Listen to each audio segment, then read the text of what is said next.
Dans un monde qui devient fluctuant, soumis à des turbulences, on a besoin de coopérateurs, des personnes qui sont capables de mettre l'objectif commun avant l'objectif individuel.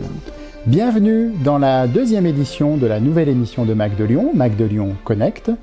Notre invité, le biologiste Olivier Amand, pour son ouvrage De l'incohérence, philosophie politique de la robustesse. Les lecteurs de Mac de Lyon le connaissent puisqu'on l'avait interviewé pour son précédent ouvrage, La troisième voie du vivant, où justement il opposait la robustesse de la nature à la sophistication et à la fragilité de certaines de nos technologies actuelles. Je vous rappelle le principe de cette émission, je m'efface dans un deuxième temps au profit d'un deuxième invité, en l'occurrence le maire de Villeurbanne, Cédric Van Stevendel, qui va poursuivre les échanges avec Olivier Amand.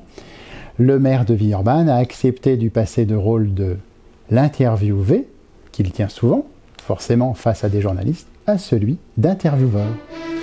Bonjour Olivier Amand, merci d'avoir accepté d'être l'invité de cette nouvelle émission de Mac de Lyon. Alors Olivier Amand, vous êtes biologiste.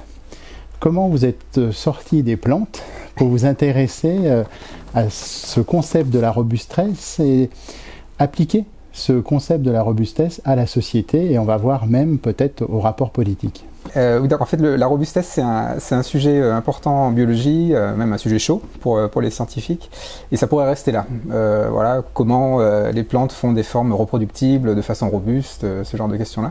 Et en fait, moi, je suis sorti du labo parce que je me suis rendu compte que cette question de la robustesse avait des échos dans le monde socio-économique, dans le monde culturel et au-delà. Et en fait, c'est une idée toute simple, c'est que plus on est performant et moins on est robuste. Et ça, c'est quelque chose qui est difficile à voir dans un monde qui est drogué à la performance. Et ce qui est même difficile à voir, c'est que on dit souvent la nature est bien faite, sous-entendu tout est parfait, tout est harmonieux, oui. Tout est cohérent. Ouais. Et vous dites au contraire, la photosynthèse, le rendement est nul. Vous montrez dans votre premier livre, La troisième voie du vivant, énormément d'imperfections. Mais de là naît, vous faites référence à la redondance, de là naît la robustesse. Donc expliquez un petit peu parce que c'est contre-intuitif. C'est un peu contre-intuitif, mais en fait, en gros, voilà, la robustesse, c'est ajouter des marges de manœuvre. Donc de la redondance, des incohérences, des lenteurs, des délais, du jeu dans les rouages. Plus il y a de jeu dans les rouages, et plus le système est robuste. Donc c'est ça qui définit les êtres vivants. Et donc en fait, ce qui est au cœur nucléaire des êtres vivants, c'est leurs imperfections. Un être vivant qui est parfait, il est mort. En fait, quand c'est achevé, c'est mort. Donc en fait, ce qui fait qu'un être est vivant, c'est qu'il est toujours un peu bancal, ça tourne, voilà, il y a des pistes qui sont explorées, on se plante, mais vu qu'il y a des redondances, c'est pas grave, parce qu'il y a des plans B, il y a des plans C, des plans D. Donc c'est ça en fait la valeur du vivant. Et donc évidemment, voilà, il y a des échos au-delà de la biologie, quoi. Alors robustesse, ça a un côté quand même positif, quand on dit qu'une solution est robuste. En revanche, quand on parle d'incohérence, on pense un peu au n'importe quoi. Donc, comment vous avez fait ce second cheminement pour passer de la robustesse à l'incohérence? Alors, c'est vrai que l'incohérence, ça n'a pas bonne presse. C'est très clair. Hein. Quand on dit qu'on est incohérent, c'est qu'on est bourré, hein, grosso modo. Hein, ou alors on a des problèmes, quoi. Donc, la cohérence, par contre, alors là, elle a très bonne presse, parce que quand on est cohérent, et même en science, hein, la science, la recherche, son but, c'est de produire des théories cohérentes. En fait, tout se parle, tout se confirme, et donc là, on est sûr que c'est une théorie qui tient la route, quoi. Alors, c'est là où c'est un peu compliqué, c'est que la cohérence, c'est un très bel objectif, c'est une très mauvaise stratégie. Parce que si on met tout sur la cohérence, ça veut dire qu'on n'autorise pas le dialogue contradictoire. Et donc en fait, pour qu'on ait une forme de robustesse sur le long terme, il faut autoriser toutes ces hétérogénéités, toutes ces lenteurs, toutes ces imperfections qui créent cette robustesse à long terme. Et donc en fait, en biologie, ça a été formalisé. Ça s'appelle des boucles incohérentes, où en fait on a des facteurs qui activent et inhibent la même chose. Donc c'est une contradiction interne dans le système. Et ça en fait, ça fait que le système oscille en permanence et il est capable de s'adapter à des fluctuations de l'environnement. Donc ce qui est typiquement ce qu'on demande à un système système robuste. Alors justement, vous parlez dans votre livre d'un phénomène d'oscillation, de ces oscillations naît l'équilibre, et qu'en fait c'est un peu le cycliste, s'il arrête de pédaler, il tombe. Donc il y a un mouvement qui fait qu'on reste en équilibre, et vous faites la différence, c'est important, entre la cohérence et la cohésion. Est-ce que vous pouvez expliquer cette nuance qui est importante, parce que la cohésion a aussi un côté positif? Absolument. Alors la cohésion est très très positive, mais la cohésion est réversible. C'est ça qui est extraordinaire. Et donc du coup, c'est pour ça que ça marche, la cohésion. C'est qu'en fait, on peut se détacher, s'attacher, voilà, ça peut changer. La cohérence, c'est comme l'adhérence, c'est irréversible. Donc en fait, quand on est très cohérent, l'exemple ultime de cohérence, c'est la secte. Quand on est dans une secte, tout le monde est d'accord, il y a besoin de rien expliquer parce que tout le monde est d'accord avec cette espèce de dogme unifiant, on est d'accord avec le gourou et on sait très bien comment ça se termine. Une dérive sectaire, ça part en exponentielle et ça crache, quoi, c'est le collapse à la fin. Donc en fait, ce qui fait qu'on ne passe pas en dérive sectaire, c'est qu'à un moment, il faut être incohérent. Il faut dire, ah là, je suis pas d'accord. Et là, en fait, on commence à dérailler. Mais est-ce que vous désespérez pas tous ceux, par exemple les managers, qui font du team building? Est-ce qu'ils travaillent la cohérence ou la cohésion? Alors on peut travailler la cohérence, mais comme objectif, pas comme stratégie. C'est en fait, je vais prendre l'exemple des chercheurs. Nous, quand on fait de la recherche, on veut obtenir des théories cohérentes à la fin, mais pour y arriver, on publie nos articles via un dialogue avec les pairs, on se contredit en permanence, on essaie de challenger nos résultats avec des résultats contradictoires. En fait, on fait de l'incohérence pour aboutir à de la cohérence. Mais on commence par l'incohérence. Si on ne respecte pas l'incohérence, on va faire des dogmes, on ne va pas faire de la science. Alors, dans votre livre, pour expliquer ces phénomènes de cohérence et d'incohérence, vous prenez plusieurs exemples de boucles. Par exemple, la boucle d'amplification. Comme contre-exemple, vous prenez par exemple, je crois, l'agriculture intensive qui coche pour vous toutes les cases, sous-entendu toutes les mauvaises cases, de ces boucles d'amplification. Oui, alors l'agriculture intensive, elle est un peu coincée dans un cycle infernal. En effet, elle s'amplifie elle-même. Donc il y a plein de facteurs, alors je ne vais pas tous les prendre, mais les engrais qu'on produit rendent les rendements plus élevés. Du coup, l'attente, c'est d'avoir ce rendement-là, et donc l'année suivante, on ne peut pas se permettre de réduire son niveau de rendement parce que le paysan a aussi investi dans un tracteur qui doit rembourser, et du coup, il faut qu'il rembourse son tracteur, donc il est pris par des dettes. Donc en fait, c'est toutes ces boucles-là, et c'est pareil dans le sol. C'est-à-dire que dans le sol, quand on rajoute des engrais, en fait, on va appauvrir son sol en termes de matière organique. On va épuiser son sol parce que les rendements sont très élevés, mais en fait on est en train d'épuiser le sol et on est en train de créer un désert. Puisqu'on crée un désert, il faut rajouter encore plus d'engrais pour compenser le fait que le sol a perdu certaines propriétés. Et c'est reparti, quoi. Et donc c'est une boucle, en fait, c'est des boucles en exponentielle finalement. C'est-à-dire qu'en fait quand on rentre dedans, c'est impossible de sortir sauf à vraiment changer de modèle. Si on reste dans le même modèle, tout ce qu'on fait, c'est qu'on va alimenter cette boucle. Et ça va aller de mal en pis, quoi. Alors le côté positif, si on veut, c'est qu'on peut sortir de cette boucle avec une forme de courage, quelque part, se dire je vais changer mon modèle, je vois bien que ça va nulle part. Et l'autre façon de sortir, c'est quand il y a vraiment un effondrement. C'est-à-dire que quand on est vraiment arrivé au désert, quand on est arrivé au moment où il n'y a pas une année sans eau, voilà, là on se rend compte que c'est plus possible, quoi. Et là du coup on est obligé de basculer. C'est un peu la différence, juste pour ajouter un mot. La boucle d'amplification, c'est le hamster dans sa roue. C'est être dans le pétrin. C'est ça qui pose problème. La solution pour sortir du pétrin, c'est la crise. La crise est fertile, au sens grec du terme, c'est quand on se régénère. C'est qu'en fait, quand on déraille, quand on sort de la roue du hamster et qu'on commence à inventer un autre monde. Alors, ce qui est intéressant, évidemment, c'est à travers vos écrits, au-delà du côté conceptuel, c'est voir les implications pour la vie courante, y compris dans l'aspect technique, politique, sociologique. Et vous donnez un autre exemple d'actualité, qui est la voiture électrique, en disant si on remplace toutes les voitures par des voitures électriques, on ne résout pas tous les problèmes, et bonne voie pour vous, c'est plutôt la voiture partagée. Donc ça, c'est un exemple que vous pouvez détailler, je pense, parce qu'il est il permet vraiment de comprendre le phénomène. Oui, en fait, la voiture électrique, alors, je vais mettre des gros mots, mais c'est un peu comme une maladie auto-immune. C'est qu'en fait, on a des personnes de bonne volonté qui veulent faire quelque chose pour l'environnement, qui rentrent qui se disent là on peut plus continuer avec le pétrole, et on est tous d'accord, on veut plus émettre de CO2, mais si on remplace toutes les voitures par des voitures électriques, alors il faut beaucoup de lithium, beaucoup de cuivre. En fait, on n'a pas vraiment changé le système, parce qu'il y a toujours autant d'autoroutes, il y a toujours autant de garages, donc en fait on est dans une autre forme d'amplification en extrayant encore plus de ressources. je suis pas en train de dire qu'il faut arrêter la voiture électrique, hein. La voiture électrique, c'est très bien, mais c'est une voiture de niche. C'est pour une voiture pour être en ville, quoi, par exemple, hein. Un taxi, c'est très bien s'il est électrique. Quand on commence de façon dogmatique à dire il faut que toutes les voitures deviennent électriques, ça pose problème. Alors la voiture partagée, c'est une façon beaucoup plus systémique de voir les choses, puisque là, ça veut dire qu'on n'a pas sa voiture, hein. C'est une voiture, Cities, voilà, il y a plein de boîtes, hein, qui le font maintenant. Et là, ça veut dire qu'on on ne sait pas exactement quelle voiture on aura. On ne sait pas forcément quel voisin on aura dans le covoiturage, ça peut être un peu aléatoire, mais ça c'est très fertile, parce que là du coup ça crée de nouvelles propriétés, un nouveau sentiment d'appartenance. D'ailleurs pour les décideurs, moi je trouve que le covoiturage aléatoire, c'est une excellente façon de rencontrer la société. Parce que là, on est obligé, c'est pas obligé, mais en fait, on rencontre des personnes hors de son cercle, finalement. Et donc, c'est une belle façon de connaître sa société. Les transports en commun font un peu ça aussi, hein. C'est-à-dire qu'en fait, on n'est pas filtré parce qu'on voit la télé. Là, on voit vraiment les gens, quoi. C'est plus fertile. Alors, vous avez utilisé le terme de systémique. Justement, vous rénovez un peu la pensée systémique qui n'est pas née avec vous, mais qui n'est pas toujours à la mode. Pourquoi c'est important pour vous, cette pensée systémique? Qu'est-ce qu'elle apporte de plus que la pensée? C'est quoi son opposé? La pensée en silo? Oui, la pensée en silo, la pensée réductionniste. En fait, elle est très attractive, hein, la pensée réductionniste ou en silo, parce qu'en fait, c'est très performant.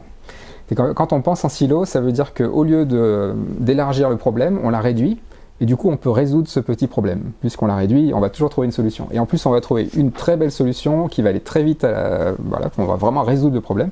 Donc en fait, on va avoir l'illusion qu'en résolvant un petit problème après l'autre, on va résoudre tous les problèmes du monde. Alors la pensée en silo, c'est une catastrophe, parce que c'est des résolutions de problèmes qui sont en compétition les uns avec les autres. Et donc ça ne marche pas. En fait, c'est le gagnant-gagnant où il y a toujours quelqu'un qui perd. Donc en fait, ce qui marche avec la pensée systémique, c'est qu'en fait là, on élargit le problème. C'est la phrase d'Eisenhower, hein, je crois, hein, qui disait quand vous bloquez sur un problème, élargissez-le. Donc en fait, plutôt que de réduire et d'aller rapidement à la solution, on élargit et on voit avec quelles autres interactions on peut résoudre le problème. La voiture partagée, c'est l'exemple typique de la pensée systémique appliquée au transport urbain en voiture. En fait, là, on élargit le problème, on a des gens qui veulent être transportés, on a des voitures, on a des routes, trop de pollution, trop de coûts à l'achat d'une voiture. La voiture partagée résout tous ces problèmes en multipliant les interactions. Alors que la voiture individuelle, alors, quel que soit son moteur, hein, finalement, ne fait que nous enferrer dans une voie en silo, quoi. À lire votre nouveau livre, on a l'impression qu'Olivier Amand a des ambitions politiques, ou en tout cas d'analyse politique, qu'on ne sentait pas forcément dans le premier livre. Et vous parlez, il faut le dire, que vous avez écrit ce livre avant les européennes, la dissolution législative. Vous parlez d'une fragmentation politique extrême à venir. D'où est venue cette intuition ? Alors la polarisation de la société, ça fait un moment qu'on est sur cette gamme, mais c'est vrai que là ça s'accélère, hein. On est dans une forme de tripolarisation, hein, si on suit les dernières élections législatives. Cette polarisation, c'est le produit du culte pour la performance. En fait, on pense en silos et du coup à la fin, on a des silos. On a là actuellement 3 silos en France au niveau électoral qui sont incapables de discuter les uns avec les autres. Enfin, on peut espérer qu'à un moment ils vont pouvoir discuter. Bon, quand même la gauche a montré l'exemple, hein, quand même, hein. Elle est allée au-delà de ces incohérences pour construire un groupe commun. Vous utilisez le terme de fragmentation, on pourrait dire c'est bien, ouais. C'est de l'incohérence. Alors oui, jusqu'à un certain point, hein, c'est toujours pareil, c'est toujours des questions de seuil. Mais pour revenir sur le bouquin, en fait, quand j'ai écrit La troisième voie du vivant, je suis vraiment parti de la biologie en mettant cette idée de robustesse sur la table, en pensant que c'est vraiment quelque chose qui va nous guider à l'avenir. Et en l'écrivant, en discutant avec différentes personnes, des entrepreneurs, des associations, des collectivités territoriales, il y a quand même quelque chose qui sort, hein, c'est que le maillon faible, c'est pas le maillon écologique. C'est que c'est incroyable, pourtant on l'a quand même bien dégradé, hein, la nature, dans plein d'endroits, mais il y a un gros tampon dans le monde écologique, il y a un énorme océan, il y a une énorme atmosphère, donc on peut faire quand même beaucoup de dégradation sans que ça se voit trop. Le maillon social, il y a très peu de tampons. En fait, la société, elle n'a que 10 000 ans, hein, depuis le néolithique, quoi, qui est une société à peu près organisée. Et en fait, il y a peu de tampons. Donc en fait, il va falloir qu'on augmente la robustesse sociale. Et alors, l'incohérence, mon dernier livre, là, qui est plus politique, en effet, c'est ma réalisation, finalement, que la santé sociale va devenir le primat. Je ne suis pas en train de dire qu'il faut plus s'occuper de la nature, de l'écologie, mais c'est que ça va être le premier levier pour faire société, quoi. Mais est-ce que vous avez envie de vous engager en politique? Parce que ce qui est marquant, c'est que vous critiquez beaucoup le capitalisme et surtout le néo-capitalisme en faisant référence à un capitalisme un peu plus vertueux, qui pourrait être un peu plus soucieux, notamment des collaborateurs, des salariés, des parties prenantes. Mais vous ne donnez pas un autre isme en face. Ouais. Alors que de temps en temps, on se dit Olivier Hamon, est-ce qu'il se rapproche de LFI, des écolos, voire du PS ou du NFP ou l'ex-NUPES? Donc est-ce que vous avez cette envie ou vous voulez rester observateur? Alors je pense que tout citoyen peut avoir un engagement politique sans forcément être visible ou un élu, etc. Le premier kilomètre de la démocratie, c'est l'association, voire même c'est sa famille, on peut presque le dire comme ça. Donc l'engagement politique, il se fait à plusieurs échelles. Mais là, c'est vrai que, pour moi, je ne mets pas de isme, parce que justement, le isme, en général, c'est réductionniste. Donc la robustesse, c'est plus ouvert, quoi. C'est en fait, c'est accepter une forme de diversité. Et donc c'est pour ça que si je devais me rapprocher d'un groupe, ce serait certainement le NFP, parce qu'ils ont fait la preuve qu'ils sont capables de faire une coalition. Ce qui n'est pas le cas de tous les autres partis, quand même. Et donc en fait ils ont compris quelque chose que les autres n'ont pas compris. D'ailleurs, Marine Tondelier était invitée récemment là, et elle disait, bah oui, c'était compliqué de trouver un Premier ministre, par contre de faire un gouvernement ce sera très facile, parce qu'on a l'expérience. On sait faire la coopération, tout ça. Et donc ça, c'est quand même des leçons. En fait, dans un monde qui devient fluctuant, soumis à des turbulences, on a besoin de coopérateurs. Des personnes qui sont capables de mettre l'objectif commun avant l'objectif individuel. Dans votre livre, vous faites référence à un économiste assez atypique qui est Bernard Friot, qui lui aussi, d'après ses interviews entre communisme et christianisme, pourquoi ce choix? Parce que lui, pour le coup, il peut être dans guillemets l'incohérence, ou en tout cas l'incohérence fertile, puisqu'il a de multiples attaches, mais il est quand même encarté au PC, sauf erreur. Oui, alors Bernard Friot, en fait, c'est un économiste très intéressant qui, d'ailleurs, a reconnu qu'il s'était planté pendant des années. Enfin, c'est quand même assez intéressant de voir ça. Et en fait, ce qu'il propose, finalement, c'est une économie qui déraille du modèle économique actuel. Le monde économique actuel, enfin, pour le dire un peu rapidement, occidental, mais qui s'est un peu répandu partout, c'est une forme de... en fait, c'est pas le capitalisme le problème, c'est le cancer capitalistique. Enfin, quand le capitalisme devient hégémonique, et coincé dans une forme de néolibéralisme. En gros, pour le dire différemment, c'est quand le capitalisme perd ses régulateurs, c'est comme quand on a un cancer finalement. C'est-à-dire que ce sont des cellules qui croissent énormément et qui commencent à condamner tout le système. Donc en fait, c'est ça le problème du capitalisme actuellement. Et Bernard Friot, quelque part, l'a compris, et d'autres, Aurélien Barraud, enfin, c'est pas le seul à en parler. Et ce que je trouve intéressant chez Bernard Friot, c'est qu'il va plus loin dans les causes du problème. C'est que on va devoir changer certaines choses, le salaire, l'héritage, etc. Il y a plein de choses qui vont devoir évoluer. Mais ce que je trouve intéressant, c'est justement cette histoire de salaire à vie chez Bernard Friot, parce que ça implique beaucoup plus de choses que juste des ajustements à la marge. Et ça, en fait, je pense qu'il a compris qu'on changeait de monde, que c'était pas juste une modification cosmétique. Ça, c'est un grand débat qui mériterait presque une émission en tant que telle, puisqu'on peut vous reprocher que s'il n'y a pas l'attractivité du salaire, pourquoi certains s'embêteraient à faire des métiers avec 7 ans d'études, etc., etc. Donc c'est la motivation de la performance. Donc c'est assez complexe. Et justement, est-ce que ça vous arrive d'être invité par des gens qui ne pensent pas comme vous, ou est-ce que vous êtes uniquement invité par des partis de gauche, par l'économie sociale et solidaire? Est-ce que vous allez devant le MEDEF et comment ça se passe? Alors c'est ça qui est étonnant, c'est que je suis plutôt invité par le monde de l'entreprise et plutôt par des personnes qui clairement sont plutôt à la droite de l'échiquier. Parce qu'en fait, le discours de la robustesse permet de dépasser le discours croissance-décroissance. C'est qu'en fait, c'est tout simple. La robustesse, c'est comprendre que ce que nous disent les scientifiques et ce qu'on vit actuellement, c'est une augmentation des fluctuations. Un monde qui devient plus variable, on sort du monde de la moyenne, on rentre dans le monde de l'écart type, pour le dire différemment. Ça parle à tout le monde, c'est factuel, on le vit, la crise Covid, les gilets jaunes, ça fait un moment déjà qu'on est rentré dedans. Et ce qu'on voit, c'est que cette idée de robustesse, ça parle. Au-delà des clivages. En fait, on n'y échappe pas, quoi. Alors, dernière question, avant de passer la parole à Cyril Van Stevendel. Que pensent vos pairs scientifiques de votre engagement, de vos prises de position, puisque vous rentrez un petit peu dans l'arène politique. Et il y a eu, notamment sur l'environnement, beaucoup de questions sur ces scientifiques qui s'engagent, voire qui manifestent, voire qui se font arrêter, notamment en Allemagne. Donc, est-ce que vous avez envie d'aller un jour manifester contre les méga-bassines? Alors, Alors, il y a une question de déontologie, c'est qu'un chercheur, quand il parle dans les médias, il ne parle pas au nom de son labo ou au nom de son institut. Moi, je suis à l'INRAE, par exemple, je ne parle pas au nom de l'INRAE, je parle au nom de mon nom, à mon nom propre. Et donc, ça veut dire que ça en a une liberté de parole, et c'est quelque chose qui est dans la déontologie des chercheurs. Ça a été revisité par le CNRS, par l'INRAE, enfin les grandes EPST, pour dire, oui, on peut le faire, on doit le faire. C'est qu'en fait, un chercheur, c'est un citoyen qui peut éclairer le débat. Et donc on n'est pas là pour décider pour les autres, on est là pour éclairer. Et si les chercheurs restent dans leur laboratoire, enfin je ne dis pas que tout le monde doit sortir des laboratoires, mais si tous les chercheurs restaient dans leur laboratoire, on laisserait la main à McKinsey, quoi. Ce serait McKinsey qui éclairerait le débat public. Bon, je préfère que ce soit des chercheurs qui parlent. Alors, juste sur les mégabassines, j'aurais quand même donné une opinion, justement, pour donner quelque chose d'un peu modéré, avec l'idée de la robustesse, c'est que il y a deux versions extrêmes, avec les mégabassines. C'est soit on interdit totalement les mégabassines parce que ça n'a aucun sens.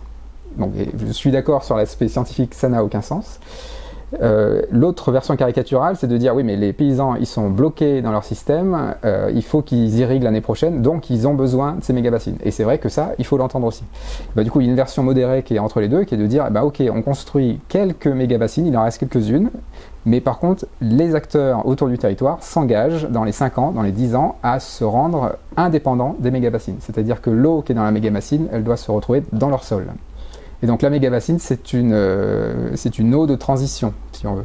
Donc ça serait plus modéré, j'ai envie de dire, et c'est comme ça qu'on fait un peu plus de robustesse, c'est-à-dire qu'on est incohérent avec ses propres convictions, parce que moi je serais contre les mégabassines, mais là je l'autoriserai en pensant que c'est un levier qui va nous permettre de changer de modèle, quoi. Voilà. Olivier Hamant, on sent dans vos livres, encore plus dans cet échange, votre volonté de vous adresser aux décideurs.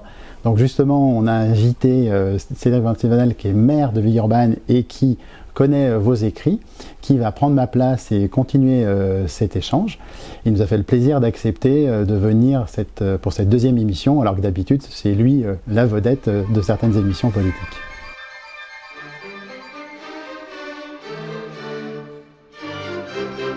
On va pas faire comme si on se connaissait pas, hein. Enfin, oui, on s'est déjà rencontrés plusieurs fois. Moi, j'avais été très impressionné par vos écrits. Du coup, je vante beaucoup ces écrits. Et puis, par ailleurs, je vous avais fait rencontrer aussi mon équipe municipale parce que je trouvais que votre propos était vraiment intéressant pour des gens qui essayent de s'engager en politique. Alors, dans vos ouvrages, vous développez beaucoup la question de robustesse et qui est l'opposé de la performance, quoi. Et là, on sort quand même de 15 jours, on recommence avec les Jeux paralympiques où on vient de faire le culte de la performance en France. On a vibré ensemble, il y a eu des belles émotions, il y a eu des choses assez incroyables. Comment est-ce que vous appréhendez cette question-là de à la fois la performance et la robustesse à travers le sport, par exemple ? Alors les JO, c'est vrai que c'est un super exemple.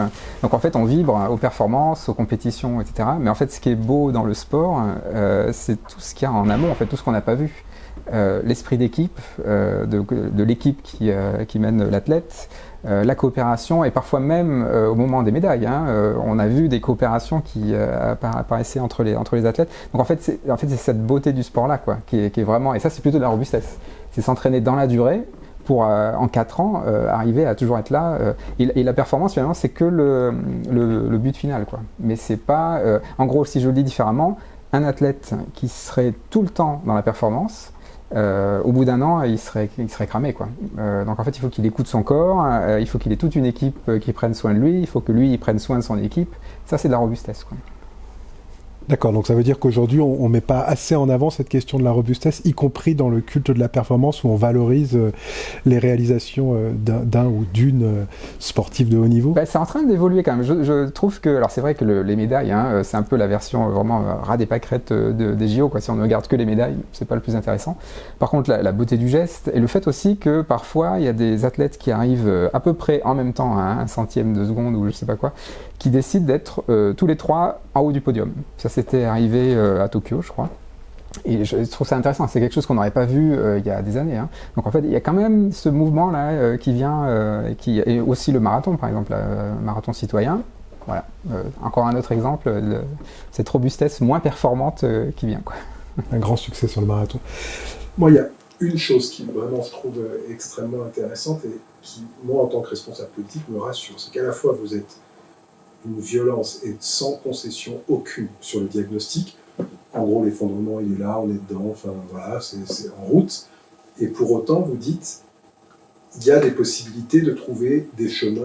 Cette robustesse, des modes de changement, et qui sont bien sûr des modes qui vont nous imposer à modifier les choses, mais qui ne sont pas présentés, en tout cas dans la manière dont vous le faites, d'une manière brutale, d'une manière dogmatique, mais plutôt en disant, de toute façon, il faut qu'on fasse autrement, essayons ensemble, et puis on va voir ce qui marche et on va voir ce qui ne marche pas. Alors, est-ce que ça, c'est juste pour nous faire plaisir, pour pas qu'on flippe trop, pour pas qu'on ait trop peur, ou est-ce que vraiment vous êtes convaincu qu'il y a un chemin et qu'on peut le trouver ensemble ?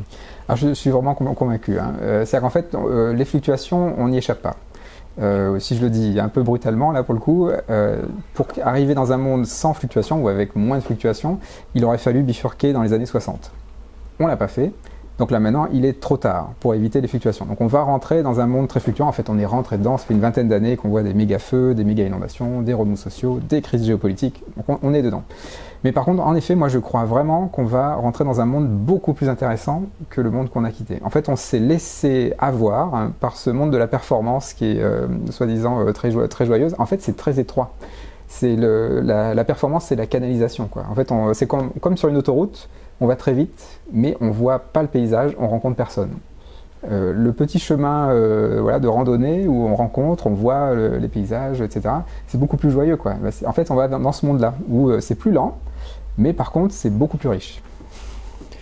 Bon, ça c'est sympa, mais on est quand même dans un moment où, à la fois, il y a cette crise politique, on va peut-être y revenir si on a le temps, mais où l'ensemble des politiques publiques, en fait, elles sont auditées en permanence, évaluées en permanence, que ce soit par l'opinion publique, que ce soit par des agences de notation quand c'est la question des crédits, que ce soit par des outils d'évaluation, enfin, et on ne cesse que de vérifier que nous sommes performants, et y compris nous, responsables politiques. Enfin, aujourd'hui, si moi je faisais des interviews en disant mais la performance, je m'en fiche, et plutôt que d'aller très vite, je préfère prendre des petits chemins de campagne, on va dire il est gentil, le maire de Villeurbanne, mais il est d'une naïveté confondante, quoi. Donc du coup, comment est-ce qu'on trouve le chemin là-dessus ? Alors, il y a en fait, c'est le monde de la robustesse, on peut l'appeler comme ça, le monde de demain. C'est pas un monde où on a complètement exclu la performance. C'est un peu, en fait, c'est un nouveau dosage. C'est qu'on peut prendre l'exemple du pompier, par exemple. Le pompier, quand il est au feu, il est dans la performance. Donc il faut éteindre l'incendie, c'est dictatorial. C'est toi tu vas pas, toi tu rentres. Voilà, donc c'est de la performance. Le pompier qui se prépare au feu, en fait, il dort, il attend qu'on le sonne, il s'entraîne, il fait des essais-erreurs. Ça, c'est de la robustesse. Et donc en fait, nous, on s'est laissé piéger avec l'idée que quand on travaille, quand on est un humain sur Terre, on doit être un pompier au feu en permanence. Ça n'a vraiment aucun sens. Surtout qu'en plus, on est vraiment en train de brûler l'environnement. Donc en veille, mais aussi en capacité de réagir rapidement sur les sujets les plus brûlants. Et après, si on peut venir un peu sur l'actualité politique, parce que effectivement, vous avez écrit de l'incohérence, philosophie politique de la robustesse avant tous les événements qu'on vient de connaître. Là, c'est quoi un gouvernement robuste ? Parce que là, on a un président de la République qui a un petit problématique à gérer. Là, du coup, comment il fait ? Alors, un gouvernement qui est robuste, il fait de la retenue institutionnelle.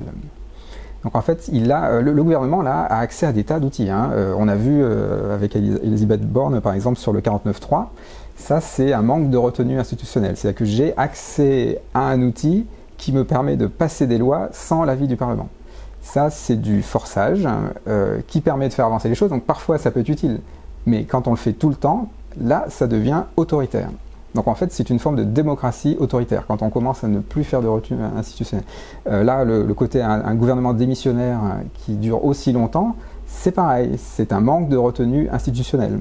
Donc en fait, ce qu'on peut imaginer, c'est qu'un gouvernement robuste, alors il y a ça, c'est qu'en fait, il a accès à des outils législatifs, des outils qui lui permettent de gouverner, d'aller contre le Parlement, mais il ne les utilise pas. Incohérence, quoi. On a le pouvoir, mais on va d'abord mettre en avant ses contre-pouvoirs.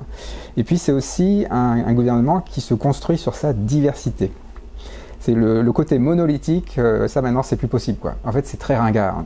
Un gouvernement qui reste sur un programme strictement et sur une petite partie de l'échiquier qui représente peut-être 20% de la population, c'est pas possible. Donc en fait il va falloir inventer des modes de gouvernance ou de gouvernement où on élargit la palette. Et donc là ça va être très intéressant de voir comment on arrive à faire monter cette mayonnaise là, quoi.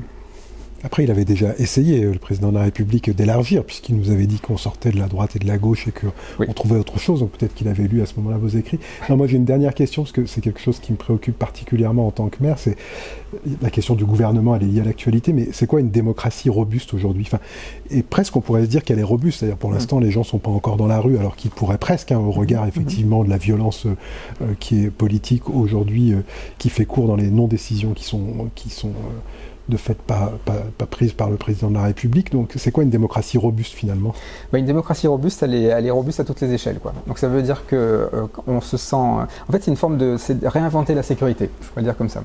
La sécurité, qui est un des thèmes phares, la sécurité en version performante, c'est les barrières, les caméras augmentées, le cloisonnement. On se sent en sécurité parce qu'on s'est replié sur soi, et donc c'est une illusion. En fait, on est d'une très grande fragilité. Quand on se replie sur soi, on n'a plus personne pour nous aider, quoi. Donc c'est très très très fragile, et en plus ça fait de la polarisation qui stimule la guerre, les rumeurs, etc. Donc la version robuste, c'est donc, évidemment beaucoup d'interactions et des collectifs qui sont robustes à plusieurs échelles. Donc ça veut dire qu'une famille, elle est robuste parce que voilà, elles se parlent entre elles. C'est le niveau 1, j'ai envie de dire. Le niveau 2, ça serait peut-être l'association. Donc en fait, il y a une robustesse, c'est-à-dire que si, je vais dire n'importe quoi, mais il y a un feu dans mon environnement proche, je peux compter sur mes voisins. Je peux compter sur le club de lecture. Il y a quelqu'un qui va peut-être pouvoir me ramener. Et puis après, l'étape d'après, ce serait peut-être la ville qui met en place une diversité de solutions. Donc ça peut être par exemple une diversité de sources d'électricité, par exemple, ou d'énergie, quoi. Plutôt que de mettre l'accent sur une source super performante, mais par contre hyper fragile parce qu'elle est localisée que sur un endroit. Et puis après, voilà, on fait ça à toutes les échelles jusqu'à l'Europe, jusqu'à l'international. Et donc toutes ces échelles doivent se parler. Et là, il y a un très beau texte d'Elinor Ostrom qui peut être utile pour ça, sur les communs, la gouvernance des biens communs, avec 8 principes pour qu'un commun reste commun dans la durée. Donc c'est vraiment de la robustesse, parce que ça dure, et ça transmet. Et ces 8 principes, en fait, c'est que des principes de contre-performance qui nourrissent la robustesse. Et un de ces principes, c'est le côté multi-échelle, justement. Il faut qu'à chaque échelle, on soit robuste. C'est-à-dire que s'il y a un maillon faible à une échelle, c'est tout le système qui plante, quoi. Donc on est obligé d'avoir le premier kilomètre de la démocratie comme le dernier kilomètre. Je le disais tout à l'heure, ce qui m'a intéressé dans vos écrits, c'est à la fois aucune concession sur un diagnostic très inquiétant, mais en même temps un chemin. Donc on comprend que l'enjeu, c'est pas forcément la performance, que c'est plutôt la coopération. On comprend aussi qu'il faut changer, et qu'il va falloir changer d'une manière significative, quoi. C'est pas juste on va prendre une douche 3 minutes au lieu de 5, etc. Enfin voilà, il y a des changements importants. Comment est-ce que vous pensez que les politiques doivent accompagner cette pédagogie du changement qu'on doit vivre ensemble, et sans être donneur de leçons, puisque c'est ce qu'on reproche notamment à des partis qui ont alerté les premiers, qui ont tellement été alertants que finalement ils n'ont pas été écoutés, ou en tout cas entendus. Donc comment est-ce que, d'une manière pédagogique, on donne à voir ce changement nécessaire, tout en se disant que c'est une opportunité? Alors, je vais reprendre des mots de Charles Pépin, que je trouve qu'il dit les choses de façon très claire.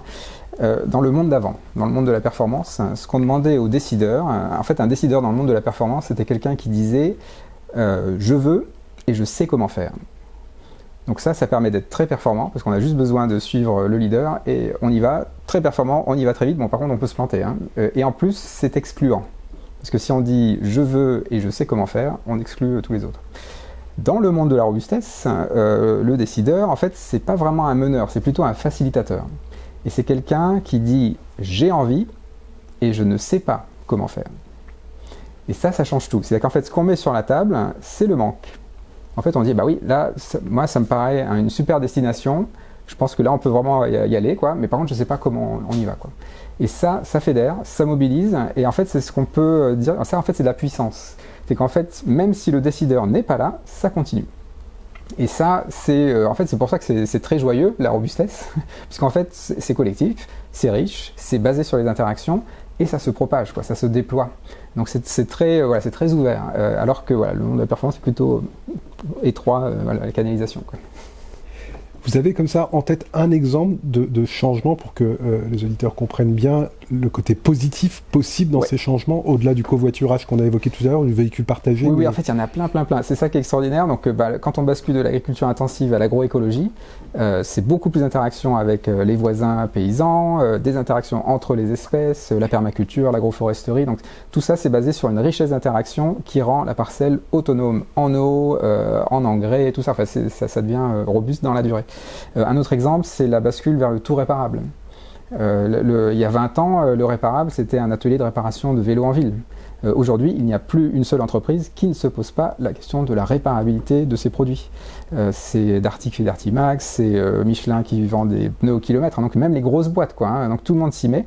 Et ça, c'est très joyeux aussi, parce que ça veut dire qu'il y a des ateliers de réparation, les citoyens participent, en fait, ce sont plus vraiment des clients, en fait, ils sont un peu des deux côtés, et c'est aussi une forme de fierté, quoi. Quand on est capable de réparer ses produits, il y a une satisfaction, quoi, parce qu'en fait, on a un lien différent au produit. Ça veut dire qu'on va aussi pouvoir le transmettre à ses enfants, par exemple. Donc il y a toute une trajectoire. Peut-être un dernier exemple, c'est la Convention citoyenne. Voilà, pour donner un exemple, les conventions citoyennes, c'est un exemple. Alors la Convention citoyenne pour le climat, par exemple, qui est peut-être la plus connue, 150 citoyens tirés au sort, avec dedans des climato-sceptiques. Et qu'est-ce que ça produit? 149 propositions plus ambitieuses que ce qu'auraient fait les députés et plus légitimes que ce qu'auraient fait des experts. Ben ça, c'est typiquement de la robustesse construite contre la performance. Et jusqu'à présent, notre pays il a plutôt été géré par ce qu'on appelle de la planification, et plutôt en lien avec ce culte de la performance, ou en tout cas cette idée de la performance.